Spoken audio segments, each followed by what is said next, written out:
Como analisar um fundo imobiliário? Eu aposto que você quer saber para que você possa aprender a investir melhor, aumentar os seus rendimentos, que não caia em ciladas, não perca dinheiro e não faça aquelas burradas que a gente já cometeu várias vezes, né, Kaique?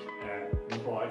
Já perdeu muito dinheiro em fundo imobiliário, né? Tô velho pra ficar gastando dinheiro. Já deu, né? Já deu. Mas também já ganhou muito dinheiro em fundo imobiliário. Por que a gente ganhou dinheiro? Porque a gente estudou direitinho e analisou certo. Estudou direitinho, fez alguns bons acertos e hoje a gente está muito bem posicionado e eu desejo a mesma coisa para você. Então, antes de a gente começar aqui essa nossa, que vai ser uma aula, tá? Antes de a gente começar aqui, eu quero que você pegue papel, caneta ou notebook e clique no botão de curtir aqui embaixo e se inscreva no canal. Kaique, faz tempo que você não, com a sua autoridade, pede pra galera curtir. Inscreva no canal! Muito bom. Agora, se você não fez isso, vai dar problema para você, porque o Kaique pediu. Então, vamos lá. Vamos analisar um fundo imobiliário.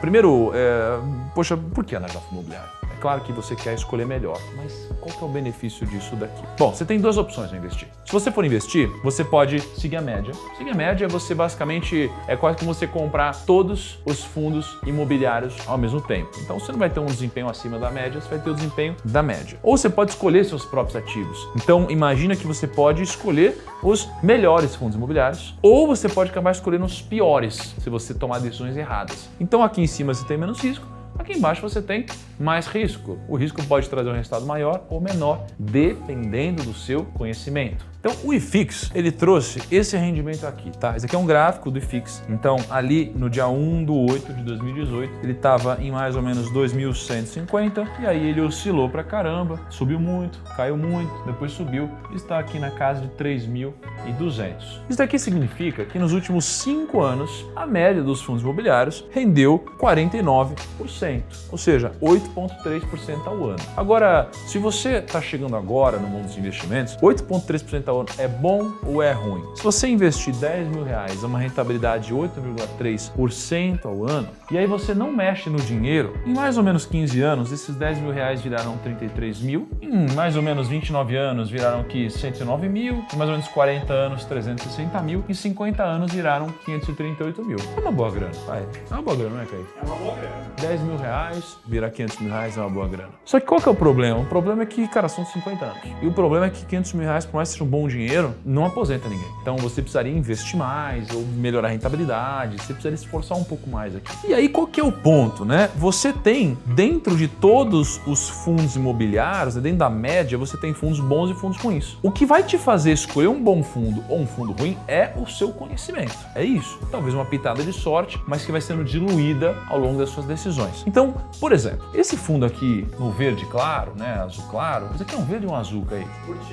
Cor Tiffany, muito bom, é a cor Tiffany. Então olha só, esse aqui é a cor Tiffany, né? Esse aqui é um bom fundo imobiliário que estava sendo negociado a R$180 e aí ele veio até R$275. Tem outro fundo imobiliário que estava sendo negociado a R$85 e ele caiu. Por quê? Porque não tem a cor da Tiffany, não é mesmo? Não tem esse valor todo, não é? Então, no mundo real, como que você faz para escolher um bom fundo imobiliário e um mau fundo imobiliário? Existem alguns indícios, né, de um fundo que está barato e um fundo que está caro. Então, esse CNES 11, ele tinha alguns indicadores. Ele tinha o P sobre VP, vou falar melhor sobre isso daqui a pouco, de 0,9. Tinha um dividend yield de 2,3%, uma vacância de 83% e ele caiu bastante. Pô, tinha um dividend yield de 2,3%. Já o HGPO, aqui, ele tinha um P sobre VP de 1,2, um dividend yield mais alto, uma vacância muito baixa. Então, por que isso aconteceu? Se eu voltasse no tempo, como que eu faria para ter escolhido isso? É um pouco dessa lógica que eu vou te passar no vídeo de hoje para que você possa ganhar mais dinheiro.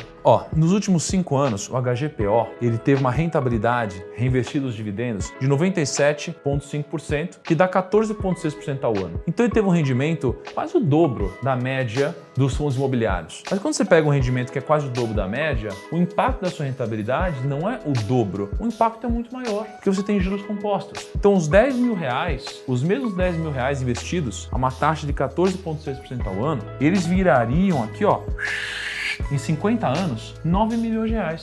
Caraca! Então veja só, o mesmo período investido, a mesma grana investida, uma rentabilidade que não é o dobro, é menos que o dobro, te traria um resultado muito maior, porque antes você teria ali uns 500 mil de patrimônio, aqui você tem uns 9 milhões. Então qualquer percentual que você consiga trazer de rentabilidade a mais, vai te fazer ganhar muito mais dinheiro, por causa do efeito dos juros compostos. Então a primeira coisa que você tem que olhar é o dividend yield. E presta atenção, nada que eu mostrar aqui para você é o indicador único e isolado que você deve olhar. Por exemplo, o dividend yield está muito bom. Então eu vou comprar essa ação, esse fundo imobiliário. Não, são um conjunto de coisas que você vai olhar, tá? Um conjunto de coisas que você vai olhar. Então a primeira coisa é o dividend yield. O dividend yield, você geralmente vai olhar para um histórico como esse. Então você tem aqui um dividendo pago mensalmente, e aí você vai entender o preço do fundo imobiliário, vai entender qual que é essa relação. Como que a gente calcula o dividend yield? Por definição, o dividend yield é a relação em percentual entre o que você investe e o que você recebe. Então, se eu invisto R$100 e eu recebo R$1 por mês, eu tenho um dividend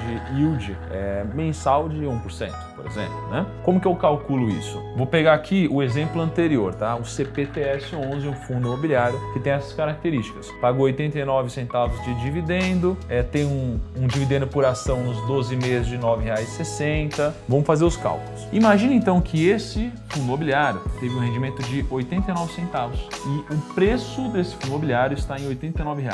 Se você dividir um pelo outro, você vai ter 1%. Então, o dividend yield mensal aqui, seria 1%. Agora, se você eliminar um risco pontual, e você deve fazer isso porque você tem um mês que tem uma rentabilidade muito alta, um mês que tem uma rentabilidade muito baixa. Então, se você for puxar aqui, você vai ver que tem meses onde a rentabilidade é muito alta, por exemplo, R$1,20 quase, e tem meses onde você tem aqui, mais ou menos 30 centavos de rendimento. Então, se você calcula em cima de um único mês, vai dar problema. Então, você sempre dilui esse risco, você diminui essa sazonalidade olhando para os últimos 12 meses. Então é por isso que a gente deve calcular os últimos 12 meses sobre o preço da cota. E eu chego num dividend yield de 10,78%. Quanto maior o dividend yield, melhor, certo? Quanto maior, melhor. Então isso daqui é um dos indicadores que você deve olhar. Outra coisa que eu devo olhar é a vacância física. O que é a vacância física? Isso daqui significa o seguinte: imagina que você tem um imóvel, você tem lá um apartamento. Já aconteceu, Kaique, de você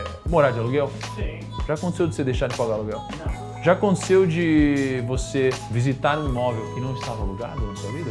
Então esse imóvel tinha uma vacância física, né? Sabendo que quando eu fui visitar, o cara tava 1 ano sem alugar. 1 ano sem alugar. E aí para ele é muito ruim isso, porque ele tem lá um apartamento que não está alugado, então ele só tem custo. Então não só ele deixa de receber o rendimento, como ele tem que pagar o condomínio, tem que pagar um monte de custo, né? Então a vacância física é ruim. Quando você investe num fundo imobiliário, se esse fundo imobiliário tem vacância física, é ruim. Então, imagina o seguinte, Você tem aqui, por exemplo, uma carteira de fundos do PVBI11, que é um fundo imobiliário. Então, olha só, Park Tower, que é um dos ativos que tem lá, o Park Tower é esse daqui, tá vendo esse prédio bonitão? Então, um prédio bonitão. Espelhado, Esse imóvel aqui, não tem vacância física, todos os andares são ocupados. Tem o FL 4.440. Esse daqui, 0% de vacância, tá tudo alugado. O Union Faria Lima também, tá tudo alugado, 0% de vacância. Mas você tem esse daqui, Vila Olímpia Corporate. Cara, 22% de vacância. Isso que significa que você tem, supondo que eles estão 100 conjuntos comerciais, é como se você tivesse 22 conjuntos que não estão alugados. E aí é prejuízo. Se esse fundo imobiliário aqui tivesse 0 de vacância, ele teria mais grana, seria melhor para você que é cotista. Então, o que é a vacância física? É a área que está vaga em relação à área total de imóveis dos quais o fundo imobiliário tem participação. Como que você calcula isso? Você pega a área bruta locável, então imagina o total, soma todos os conjuntos, tudo que tem para alugar, dá 48 mil metros, por exemplo. E aí você pega o espaço vacante, que é 22% de 10 mil metros e 368. Então você tem aqui 48 mil metros no total para alugar. Esse imóvel aqui, o Vila Olímpia Corporate, tem 10 mil metros e 22% deles estão desalugados. Então, do total dos 48 mil, eu tenho 22% de 10 mil, que dá 2.281, que está vacante. Então, eu vou fazer um cálculo. Eu vou dividir esse número pelo total. Então, o espaço vacante sobre a área bruta locável, que a gente chama de ABL, vai dar 4,6%. Então, esse fundo imobiliário, ele tem uma vacância física de 4,6%. E a taxa de vacância é um dos principais indicadores de fundos imobiliários, porque as taxas baixas significam inquilinos pagando aluguel e mais proventos caindo na sua conta. Então se você tem uma vacância de 0, tudo ocupado lá. Tem uma vacância alta, putz, perigoso porque você tem custo. Então quando você for escolher um fundo imobiliário, procure um fundo que tem baixa vacância. Só que você tem uma outra coisa chamada vacância financeira, porque às vezes você pega lá, você está no imóvel, mas não está pagando. Então você está ocupando espaço, mas você não está pagando financeiramente, né? O dono não está recebendo. Então a vacância física é 0, mas existe uma vacância financeira. Então pensa nesse fundo aqui, ó, o HGLG11, um dos fundos mais tradicionais do mercado. Ele tem 3,8 bilhões de valor de mercado. Tem um dividend yield de 8,2% e tem uma vacância financeira de 11,7%. Então você tem gente que está lá e não está pagando. Geralmente é uma empresa que está para quebrar, é uma empresa que está com problemas de fluxo de caixa. Isso aqui é ruim, porque talvez você nunca veja esse dinheiro como cotista, né? Então imagina o seguinte, ó, se o dividend yield desse fundo é 8,2%, olha o impacto de ter 11,7% de vacância em cima disso. Imagina que eu vou pegar então aqui a renda anual do fundo imobiliário, que atualmente está em 8,2%, e eu vou pegar a vacância financeira, que é 11,7%. Então eu vou pegar basicamente 100% vezes 8,2%, que é o total da renda que a gente recebe, sobre 100% menos a vacância financeira. Aqui a gente vai chegar em 9,28%. Significa que se esse fundo imobiliário não tivesse vacância, a gente receberia 9,28% ao ano, mas a gente só recebe 8,2%. Por quê? Porque tem inquilino que não está pagando, tá? Então isso daqui joga os indicadores para baixo e faz o investimento ficar menos atrativo. O que também pode ser um indicador, caso você tenha uma percepção de que esses inquilinos vão começar a pagar, caso o gestor te dê bons indicativos de que isso vai acontecer, porque aí você pode entender que o dividend yield vai aumentar. Imagina o seguinte, você tem um prédio, aí você aluga esse prédio para uma empresa só. Isso é bom ou é ruim? Na parte de gerenciar deve ser mais fácil, porque sempre aluga uma única pessoa. Perfeito. Só que, cara, se essa empresa tiver algum problema, o seu risco está muito concentrado também. Se ela não pagar, a vacância é muito maior. É 100%. Vai de 0 para 100%, né? Você não tem uma diversificação. Então, o que acontece? Você aumenta seu risco. Por isso, você ter uma diversificação acaba diminuindo o seu risco. Se alguma empresa tiver problema, setores diferentes, regiões diferentes. Então, se a gente pega, por exemplo, o PVBI, que eu mostrei para vocês, ele tem uma alocação por ativo, né? Ele tem 49% do capital dele alocado no Park Tower, 28% no FL 4.440, 12% no Vila Olímpia Corporate, né? Então, você tem uma alocação por segmento. Então, você tem aqui inquilinos diferentes, ativos diferentes, segmentos diferentes, empresas diferentes. É isso que a gente busca. Quanto mais diversificado, melhor. Então, enquanto o PVBI tem 50% dos imóveis que são locados para um inquilino só, que é a Prevent Senior, por exemplo, aqui, Prevent Senior, 49%, você tem o ALZR, que não tem mais de 20% de um imóvel locado para um inquilino. Qual que é a mensagem aqui? A mensagem é, se você tiver a mesma rentabilidade em dois fundos diferentes, que você busca o mais diversificado, que ele vai te apresentar menos risco. Esse daqui seria o LZR, ele tem muito mais diversificação. A maior concentração dele está em Alphaville e Praia do Pão, basicamente isso. E aí, assim,